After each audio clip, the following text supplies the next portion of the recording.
Hello दोस्तों, GMD study point पर आप सबका स्वागत है। आज की इस वीडियो में 10वीं कक्षा के गणित में प्रश्नावली 1.3 के क्वेश्चन को देखने वाले हैं। तो आप लोग इस वीडियो को शुरू से लेकर अंत तक ज़रूर देखें। और एक बात, जो इस चैनल पर नए हैं उस चैनल को सब्सक्राइब ज़रूर करें। और वीडियो अगर अच्छा लगता है तो आप लोग लाइक, कमेंट और शेयर करना न भूलें। तो ये वीडियो को शुरू करते हैं। तो ये आप लोग के सामने पहला क्वेश्चन है। सिद्ध कीजिए कि √5 एक अपरिमेय संख्या है। तो अपरिमेय संख्या किसे कहते हैं? जिसे हम P/Q के रूप में नहीं लिख सकते हैं। तो यदि आप लोग संख्या के बारे में नहीं जानते हैं तो नीचे डिस्क्रिप्शन बॉक्स में आप लोग को वीडियो का लिंक दिया गया है संख्या के बारे में, उसे जाके आप लोग ज़रूर देख लें। तो आइए हम लोग इसको सिद्ध करते हैं। √5 एक अपरिमेय संख्या है। तो इसको सिद्ध करने के लिए हम क्या करेंगे? इसका उल्टा मानेंगे। तो √5 एक अपरिमेय संख्या है तो हम मानेंगे परिमेय संख्या, क्योंकि हमको कुछ सिद्ध करने के लिए उसका ऑपोजिट यानी विपरीत मानना पड़ता है। तो √5 जब ये अपरिमेय संख्या सिद्ध करना है तो हमको क्या करना है? इसको परिमेय संख्या मानना है। तो सबसे पहले यहाँ पर हल लिख लीजिए, हल। यहाँ पर लिख लीजिए माना कि √5 एक परिमेय संख्या है। परिमेय संख्या है। √5 क्या है? एक परिमेय संख्या है।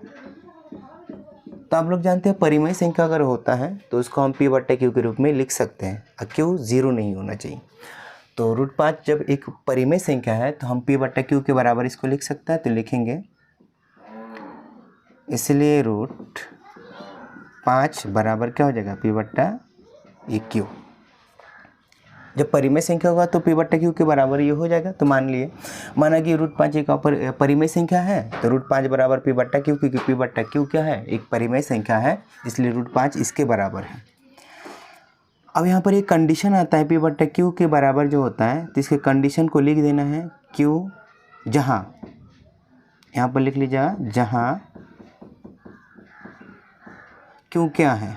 Q = ≠0, यानी Q बराबर 0 के नहीं हो, माने 0 के बराबर नहीं होना चाहिए, क्योंकि नीचे हर 0 में हर हो जाता है तो वह संख्या अपरिभाषित हो जाता है। तो यहाँ पर कंडीशन होना चाहिए जहाँ Q = ≠0। और क्या होता है?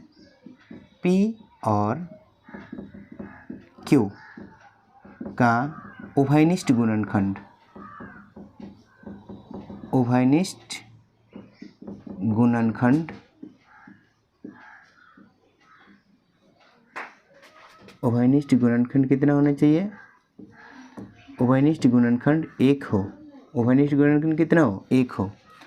इसका अर्थ होता है जब P और Q जो होता है ना, वो किसी संख्या से भाग ना लगे, एक को छोड़कर किसी भी संख्या से भाग न लगे, ये ऐसा कंडीशन है। तो ये कंडीशन लिखना बहुत ही ज़रूरी होता है। तो यहाँ पर लिख लीजिएगा समीकरण ए। समीकरण क्या लिख दीजिएगा? 1, क्योंकि ये जो समीकरण है ना, इसका काम लगेगा बाद में। तो यहाँ पर √5 बराबर P/Q लिख लिए, जहाँ Q बराबर 0 नहीं होना चाहिए और P और Q का उभयनिष्ठ गुणनखंड 1 हो। मतलब P और Q को केवल 1 से ही भाग देना है। जैसे ये 3 और 4 होता है ना, 3 और 4, 1 को छोड़ के किसी संख्या से भाग लगता है? नहीं लगता है। सेम इसी तरह यहाँ पर भी P और Q का जो भी मान हो वो बिना एक, माने 1 को छोड़कर किसी भी संख्या से भाग नहीं लगे, यही होता है उभयनिष्ठ गुणनखंड। तो समीकरण ए लिख दिए, पहला कंडीशन ये हो गया। तो सबसे पहला स्टेप में लिखना है √5 एक परिमेय संख्या है। दूसरा स्टेप में होता है √5 बराबर P/Q, परिमेय संख्या है इसलिए P/Q के बराबर है। अब यहाँ पर क्या करना है? इसको सॉल्व करना है। सॉल्व कैसे करेंगे? तो सबसे पहले हम क्या करेंगे? Q को हम उधर ले जाएंगे, तो Q इधर बट्टा में ही दे जाएगा तो क्या हो जाएगा? गुना में। तो √5 बराबर क्या हो जाएगा? √5 इसके साथ ये गुना हो जाएगा, तो ये बीच में गुना छिपा है। √5Q बराबर क्या हो जाएगा? P। √5Q बराबर क्या हो गया? P। अब हम इसमें करना क्या है? इसके बाद दोनों तरफ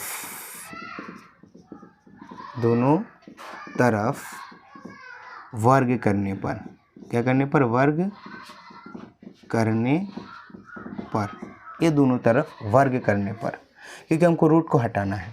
रूट कब हटता है? जब इसका वर्ग हो तब। तो दोनों तरफ वर्ग कीजिए, तो √5Q का स्क्वायर बराबर p का स्क्वायर। कभी भी कोई भी चीज़ एक समीकरण में करेंगे तो बराबर के दोनों तरफ, कुछ घटाना है तो दोनों तरफ घटाना है, कुछ जोड़ना है दोनों तरफ जोड़ना है, भागा करना है तो दोनों तरफ भागा करना है, नहीं तो समीकरण जो क्या होता है वो समीकरण का अस्तित्व तो नहीं रहेगा। तो यहाँ पर वर्ग के तो दोनों तरफ वर्ग के। अब वर्ग कीजिए, अब √5 का अगर वर्ग करेंगे तो रूट हट जाएगा तो बचेगा 5, और क्यू का वर्ग करेंगे तो क्यू का स्क्वायर हो जाएगा। अब p का वर्ग है तो p स्क्वायर है, ये हो गया ना। तो यहाँ पर क्या होता है, ये लिख लीजिएगा, यहाँ पर समीकरण 1 लिख लीजिए, समीकरण 1, ठीक है, ये समीकरण 1 लिख लिए। अब क्या करना है, यहाँ पर देख लीजिए 5 अगर इधर गुणा में है, इधर आएगा तो क्या करेगा, भागा में होगा। तो भागा का मतलब क्या होता है, 5p स्क्वायर को भाग करता है यानी विभाजित करता है। तो इसी कंडीशन को लिखना है, 5 इधर गुणा में है, इधर जाएगा तो भागा हो जाएगा यानी p स्क्वायर को विभाजित करेगा। तो यहाँ पर लिखना है चूँकि 5 क्या लिखना है, 5 p स्क्वायर को विभाजित करता है, 5 p स्क्वायर को विभाजित करता है, 5p स्क्वायर को क्या करता है, विभाजित करता है। तो इसीलिए क्या हो जाएगा, जब 5p स्क्वायर को विभाजित करता है तो 5p को भी तो विभाजित करेगा ना। तो यहाँ पर लिखना है 5p को भी विभाजित करेगा, 5p को भी विभाजित करेगा, 5 क्या करेगा, p को भी विभाजित करेगा। तो ये हो गया। तो यहाँ पर लिख दीजिएगा समीकरण b, समीकरण क्या लिख देना है, b। अब b क्यों लिखेंगे वो भी बता रहे हैं। तो ये जो ये होता है 5p को भी विभाजित करेगा, तो इसका हम इस लाइन का एक समीकरण लिखेंगे, 5p को भी विभाजित करेगा। तो देख लीजिए ये जो होता है 5p स्क्वायर को विभाजित करता है ना, क्योंकि ये 5 इसके साथ गुणा में है तो ये जाके इधर भागा में हो जाता है। अब हमको भी यहाँ पर कोई भी एक यहाँ पर चर संख्या लेना है गुणा में, ताकि p को विभाजित करें। तो यहाँ पर लिख लेंगे 5, चलिए k लिख लेते हैं, 5 k के साथ गुणा में होगा, बराबर उधर p लिख दिए, ठीक है। अब यहाँ पर 5 जो है k के साथ गुणा में हो गए, अब 5 इधर जाएगा तो p को विभाजित करेगा ना, तो इसी को हम एक समीकरण में लिख दिए, ये हो गया। तो 5k बराबर p, इसको एक समीकरण में लिख दिए, समीकरण यहाँ पर लिख लीजिए, समीकरण यहाँ पर नहीं लिखना है, बस इतना से हो गया है। अब यहाँ पर क्या करना है, p का मान अब कितना गया, 5k, p का मान कितना गया, 5k। बस यहाँ पर एक लिखना है, जो क्या होता है p का मान, समीकरण यहाँ पर एक लिखे है ना, इसमें रखने पर, तो लिख लीजिएगा यहाँ पर p का मान समीकरण 1 में रखिएगा, समीकरण 1 में रखने पर ये लिख लिए, p का मान समीकरण 1 में रखिएगा। तो p का मान कितना है, 5k, तो p की जगह पे लिखेंगे 5k। और यहाँ पर देख लीजिए 5q स्क्वायर को 5q स्क्वायर लिख लीजिएगा, समीकरण 1 तो पूरा का पूरा है, तो 5q स्क्वायर लिख लीजिएगा, बराबर की जगह बराबर लिख लीजिएगा। अब यहाँ पर बोला p का मान समीकरण में, तो p का मान क्या है, 5k, तो p की जगह में लिखेंगे 5k, और p का स्क्वायर है तो ये पूरा का भी क्या हो जाएगा, स्क्वायर हो जाएगा। इतना समझ में आया है। अब इसका जो स्क्वायर होता है उसको सॉल्व कीजिए, तो 5q स्क्वायर बराबर, 5 का स्क्वायर कितना होता है 25, और k स्क्वायर का k स्क्वायर। अब देख लीजिए 5 25 को काटेगा ना, तो 5 को हम 25 को काट लेते हैं, यहाँ पर 5 आता है, क्योंकि गुना में इधर भागा जाएगा तो भागा में जाएगा, तो 5 25 को काटेगा, तो हम ऐसे ही डायरेक्ट काट लिए। तो यहाँ पर बचा है q स्क्वायर, और यहाँ पर बचा है 5k स्क्वायर, 5k स्क्वायर। अब यहाँ पर कंडीशन देखिए, 5 इधर k स्क्वायर के साथ गुना में है, और 5 इधर आएगा तो q स्क्वायर को काटेगा यानी विभाजित करेगा। तो इसको इसी को लिखना है, समीकरण के अनुसार हमको लिखना है 5q स्क्वायर विभाजित, चूँकि 5q स्क्वायर को कोमा दे दिएगा, 5q स्क्वायर को विभाजित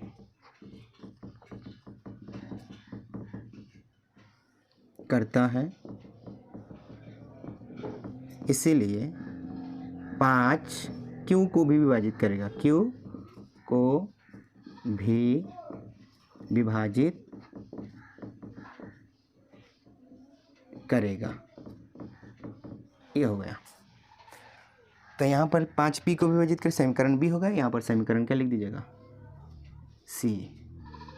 सर यहाँ पर करेगा के बदले में यहाँ पर लिखते करेगा, और समीकरण ये हो गया c। ये समीकरण कितना है, c है। अब ध्यान से देखिए आप लोग, यहाँ पर क्या बोला गया था समीकरण ए में, समीकरण ए में बोला गया था p और q का उभयनिष्ठ गुणनखंड 1 है। मतलब 1 को छोड़कर बाकी किसी भी संख्या से p और q नहीं कटेगा एक साथ। लेकिन यहाँ पर b और c में देख लीजिए, 5 p से p को भी काट रहा है और 5 q को भी काट रहा है। यहाँ पर कंडीशन था 1 को छोड़कर किसी भी संख्या से p और q विभाजित नहीं होगा, लेकिन यहाँ पर 5 से दोनों में विभाजित हो रहा है। तो ऐसा क्यों हो रहा है, क्योंकि हम यहाँ पर माने गलत है ना। तो यहाँ पर लिख लीजिएगा समीकरण ए बी सी, लिख लीजिएगा समीकरण ए बी और सी। समीकरण ए बी और सी से विरोधाभास उत्पन्न होता है, विरोध का आभास उत्पन्न होता है। मतलब हम जो माने हैं उसका विरोध कर रहा है। विरोध का मतलब 1 को छोड़कर बाकी किसी से भाग नहीं लगा, लेकिन यहाँ पर 5 से भाग लग रहा है, तो ये विरोध हो रहा है। तो लेकिन समीकरण ए बी और सी से क्या होता है, विरोधाभास उत्पन्न होता है,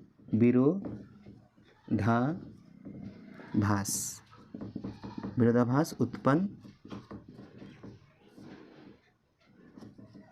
हो रहा है, विरोधाभास उत्पन्न हो रहा है या विरोध कर रहा है, ऐसे भी लिख सकते हैं। कोई ज़रूरी नहीं है हम जो लिखा रहे हैं वही लिखें। समीकरण ए बी और सी से विरोधाभास उत्पन्न हो रहा है। अतः क्यों हो रहा है, तो अतः हमारा माना गया अभिधारणा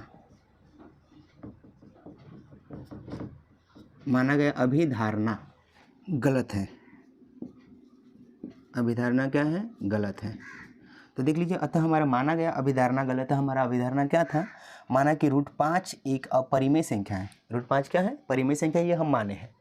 तो जब हमारा माना गया अभिधारणा गलत है, परिमेय संख्या जब माने हैं तो गलत है, तो क्या होगा, सही क्या होगा, अपरिमेय संख्या होगा। तो इसीलिए क्या हो जाएगा, √5 एक अपरिमेय संख्या है, अपरिमेय संख्या है। ये हो गया। बहुत ही सिंपल और आसान तरीके से आप लोगों को बता दिए हैं। इस तरह से आप लोग √5 की जगह पर √2 आए, √3 आए, √6 आए, इसी तरह से आप लोग सिद्ध करना होगा, सेम टू सेम। अब लोगों को कोई भी दिक्कत नहीं होगा। आप लोग इसका अभ्यास करते रहिएगा, तो आप लोग का कोई भी इसमें क्वेश्चन में दिक्कत नहीं होगा। इसको क्या करिएगा, आप लोग कॉपी में नोट कर लीजिए। तो ये दूसरा क्वेश्चन देखते हैं। तो आप लोगों के सामने दूसरा क्वेश्चन है, सिद्ध कीजिए कि 3 + 2 √5 एक अपरिमेय संख्या है। इसको भी अपरिमेय सिद्ध करना है। आप लोग जानते हैं अपरिमेय संख्या जो भी रूट के अंदर होता है, सभी का सभी क्या होता है, अपरिमेय संख्या होता है। तो यहाँ पर देख लीजिए 3 बाहर है, प्लस है, 2 है, लेकिन √5 है ना, इसलिए ये पूरा का पूरा संख्या क्या हो जाएगा, अपरिमेय संख्या हो गया है। तो इसको सिद्ध करने के लिए सेम उसी तरह हम लोग क्या करेंगे, इसको भी हम परिमेय संख्या मानेंगे। तो सबसे पहले माना कि मान लीजिए, हल यहाँ पर लिख लीजिएगा हल, और लिख लीजिए माना कि 3 + 2 √5 एक परिमेय संख्या है। कौन संख्या है, परिमेय संख्या है। बस इतना तो मानना ही है। किसी भी ऐसे अगर अपरिमेय संख्या सिद्ध करने के लिए हमको परिमेय मानना है पहले। तो अगर परिमेय संख्या है तो हम इसको क्या कर सकते हैं, p/q के बराबर मान सकते हैं। तो 3 + 2 √5 = p/q। यहाँ पर बोलते हैं फिर कंडीशन करने के लिए, तो कैसे, जहाँ q = 0 के बराबर नहीं हो एवं क्या हो, p और q का उभयनिष्ठ गुणनखंड कितना होना चाहिए, उभयनिष्ठ गुणनखंड 1 हो। उभयनिष्ठ गुणनखंड क्या हो, 1 हो, इतना होना चाहिए। हो गया। अब क्या होता है, इसको सॉल्व करना है। तो सॉल्व करने के लिए हम √5 देख लिए यहाँ पर है, तो ये जो संख्या एक एक को उधर ले जाएंगे। तो चलिए ले चलते हैं। तो 3 को अगर इधर ले जाएंगे तो 2 √5 है बराबर p/q, और यहाँ पर 3 प्लस में है तो ये जगह माइनस, ये हो जाएगा। फिर यहाँ पर देख लीजिए 2 इधर क्या है, गुणा में है, 2 इधर गुणा में है तो उधर जाएगा तो भागा में हो जाएगा। तो सबसे पहले क्या कीजिएगा, इसको यहाँ पर सॉल्व कर लीजिए। भिन्न का घटा हो जाएगा क्यू पी माइनस 3 क्यू हो गया। अब यहाँ पर 2 लिख लीजिए, 2 इधर गुणा में उधर जाएगा तो भागा में, तो √5 बराबर पी माइनस 3 क्यू बट्टा में क्यू, और इधर भागा में जाएगा तो इसके साथ गुना हो जाएगा, तो बट्टा में क्यू हो जाएगा, तो गुना में चलिए 2 क्यू लिख लीजिए, डायरेक्ट गुना हो जाएगा इसके साथ। तो 2 इधर भागा में करके यहाँ पर इस नीचे वाले के हर के साथ गुना होता है। तो यहाँ पर देख लीजिए एक कंडीशन, 2 तरह का अपरिमेय संख्या सिद्ध होता है। यदि किसी भी रूट के अंदर कोई संख्या अगर जुटा हुआ हो, प्लस में गुना में कोई भी संख्या साथ में हो, तो उसको शॉर्टकट, उससे क्या होता है, शॉर्टकट में इसको सिद्ध किया जा सकता है। अगर कोई केवल रूट के अंदर कोई एक संख्या हो, सिंगल नंबर, तो उसको सिद्ध करने के लिए थोड़ा लॉन्ग प्रोसेस करना पड़ता है। तो इससे पहला वाला जो सिद्ध किया वो बहुत लंबा था, इसको देख लीजिए कितना शॉर्टकट में। यहाँ पर देख लीजिए P और Q पूर्णांक है, P और Q क्या है, पूर्णांक है। अब पूर्णांक क्यों, क्योंकि ये परिमेय संख्या के रूप में लिखा जा सकता है। तो यहाँ पर लिख लीजिए चूँकि P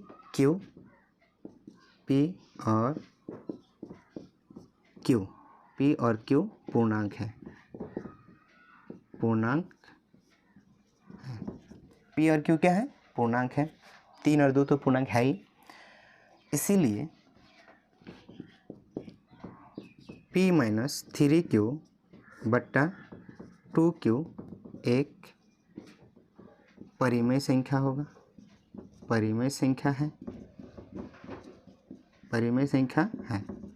P और Q जब पूर्णांक है तो P माइनस 3Q बट्टा में 2Q ये क्या हो जाएगा, परिमेय संख्या हो जाएगा। परंतु परिमेय संख्या है, परंतु यहाँ पर लिख लीजिए समीकरण 1 लिख लीजिए, परंतु समीकरण 1 का बायां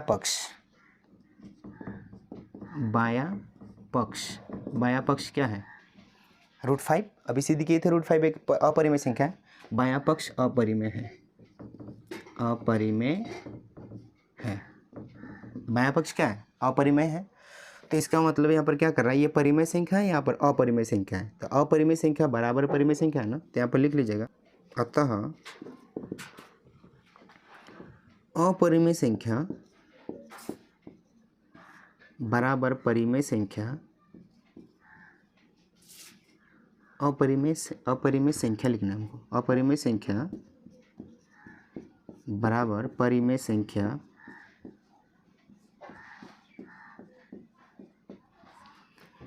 विरोधाभास उत्पन्न करता है, विरोधाभास